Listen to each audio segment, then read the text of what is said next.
Ana dhe bebi Miushi. Një herë e një kohë, në një fshat të vogël vendosur pranë një lugine shumë ngjyrshe, jetonte një vajzë e vogël me emrin Ana.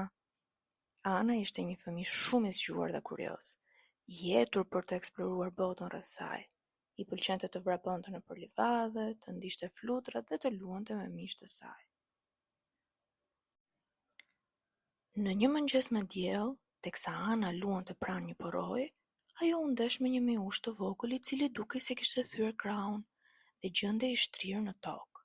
Ana u afrua dhe më pranë bebi miushit për të parë nëse merrte ende frym, sepse ju kujtua nga libri i enciklopedisë për fëmijë që kishte në shtëpi se minjt janë gjitarë frymor.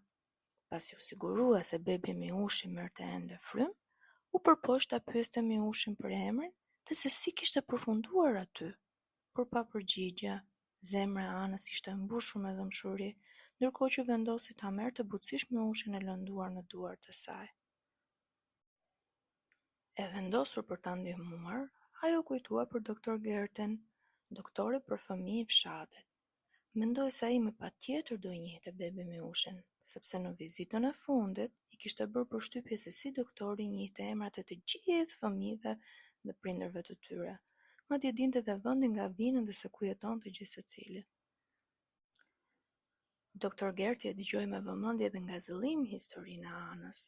Ai shpjegoi se për fat të keq ende nuk ekzistonte një regjistër për kafshët sikurse për njerëzit. Megjithatë, i kërkoi infermierës ta dërgojë miushin te klinika veterinare për mjekim.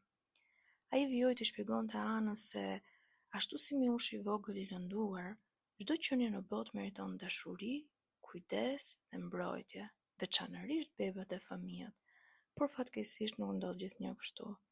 Sytë e Anës u zgjeruan nga habia dhe tronditja, pasi kuptoi se jo çdo fëmijë rritej dhe jetonte si ajo. Doktor Gerti i tregoi histori të fëmijëve që përballen me një sër sfidash për shkak të mosplotësimit të drejtave të tyre themelore. Ana ndjeu një trishtim të thellë në zemrën e saj dhe kuptoi se duhet të bënte diçka për të bërë një ndryshim. Me vendosmëri në sytë e saj, Ana nisi një udhëtim për të rritur ndërgjegjësimin për të drejtat e fëmijëve. Ajo pikturoi postera shumë ngjyrash dhe i vari nëpër fshat, duke i ftuar të gjithë në një takim të veçantë në sheshin e fshatit. Ditën e takimit, fshatarët u mblodhën kurioztar të dëgjonin se ç'kishte për të thënë Ana e vogël. Ana qëndroi në mes të sheshit dhe foli me pasion për të drejtat e çdo fëmie.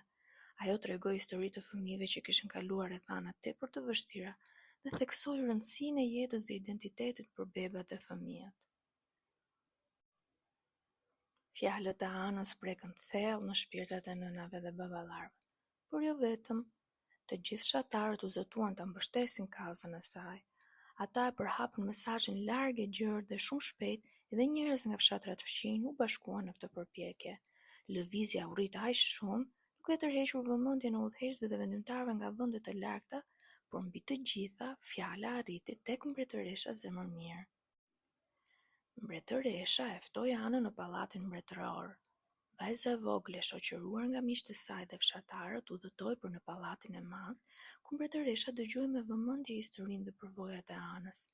E prekur nga pasioni i Anës, mbretëresha kuptoi fuqinë e të drejtave të fëmijëve dhe premtoi se do t'i mbronte ato me çdo kusht. Ajo urdhëroi që të gjithë fëmijëve në mbretërinë e saj të përmbushin të drejtat e tyre themelore, duke përfshirë të drejtën për jetën, të drejtën për të regjistruar menjëherë pas lindjes pranë njësisë së banimit, të drejtën për një emër dhe të drejtën për të fituar një shtetësi. Udhëtimi i vajzës së vogël e përmbushi misionin dhe ajo ndjeu një ndjenjë të thellë gëzimi dhe arritje. Ana kishte bërë një ndryshim jo vetëm në fshatin e saj, por dhe në jetën e fëmijëve anë mban mbretërisë. Fshatarët festuan për krah Anës, mirënjohës për guximin dhe vendosmërinë e saj.